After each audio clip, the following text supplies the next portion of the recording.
Con este video damos por inaugurada la sección de filosofía. Recuerden que nos estamos enfocando totalmente al aprendizaje que debes de obtener para acreditar el examen Colbach, el Exacer.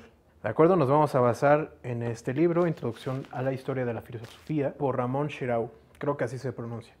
Recuerda que nos basamos en este libro también porque viene mencionado en el temario. ¿De acuerdo? Bueno, entonces vamos a iniciar con filosofía. Y lo primero que hay que ver es la definición de la palabra en sí, filosofía. ¿Qué significa filosofía? Bueno, filosofía la podemos partir a su vez en otras dos palabras.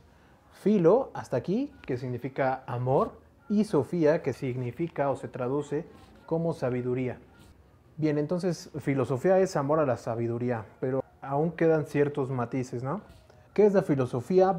Para mí, pues a lo mejor filosofía es una búsqueda constante del conocimiento y además un conocimiento amante. Sin embargo, a través de la historia han habido diferentes interpretaciones de la palabra en sí por parte de los filósofos más célebres, si no es que todos los filósofos. Vamos a ver en unos cuantos ejemplos porque esto es muy importante y puede venir, por supuesto, en tu examen. Vemos, por ejemplo, que para Sócrates la filosofía es el afán que siente el hombre por saber de sí mismo. Conócete a ti mismo. Recordemos que para Sócrates todo lo que llegamos a conocer no son sino simples recuerdos con los que ya contamos, pero pues bueno, que salen, por así decirlo, a la luz. Para Aristóteles, la filosofía tiene como objeto el ser en tanto que ser. La filosofía es la ciencia que se ocupa de las causas y de los principios de las cosas, pero de los primeros principios y de las primeras causas, hasta llegar al principio absoluto que comprende todo. Esta interpretación suena mucho a metafísica y, cómo no, si Aristóteles es considerado el fundador de esta rama de la filosofía. Cicero nos dice que reconoce la filosofía como maestra de vida, inventora de leyes y guía de la virtud. Séneca dice que, la filosofía la define como la teoría y el arte de la recta conducta. Epicuro la considera como una actividad que trata de alcanzar la felicidad mediante el discurso y el razonamiento. Abajo tenemos otras interpretaciones de la filosofía medieval, refiriéndome a San Agustín y Santo Tomás de Aquino. Después tenemos a Kant y una interpretación o definición por Leopoldo Sea. No se dejen engañar, la filosofía no es, usualmente la gente cuando escucha filosofía piensa que es, pues a lo mejor una lectura de ciertos filósofos y ya, no, la filosofía es muy, muy, muy extensa, la filosofía es súper importante, es considerada la madre de todas las ciencias.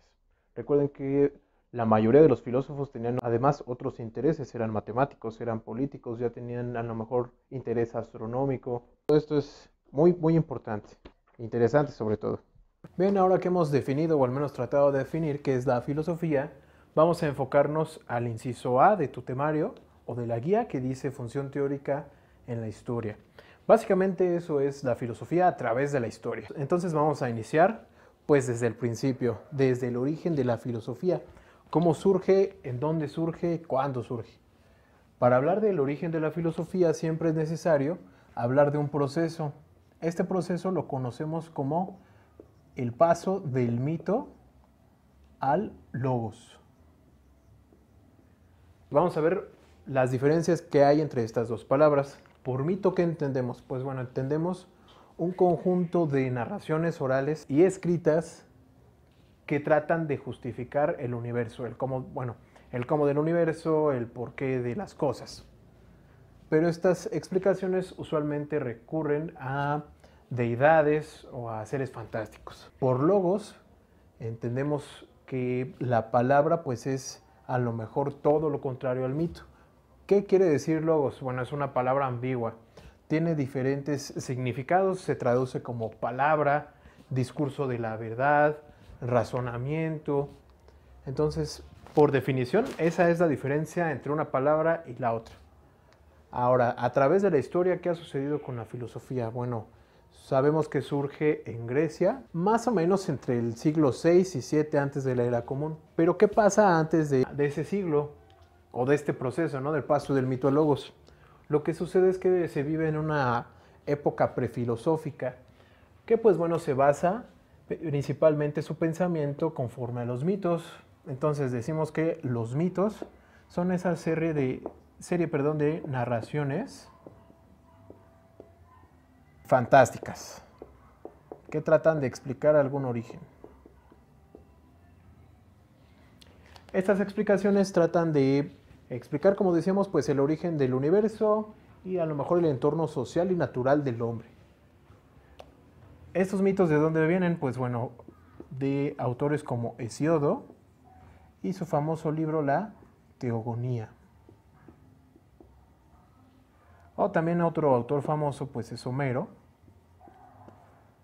Y uno de sus libros más conocidos es la Odisea. Y de ahí parten a explicar la naturaleza, como decíamos, del universo y del hombre mismo, entre otras cosas. Ahora, ¿por qué surgió este proceso del paso del mito al logos?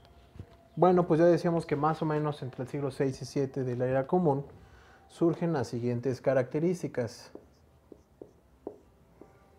La primera, que a lo mejor podría ser muy importante, es el ambiente cosmopolita.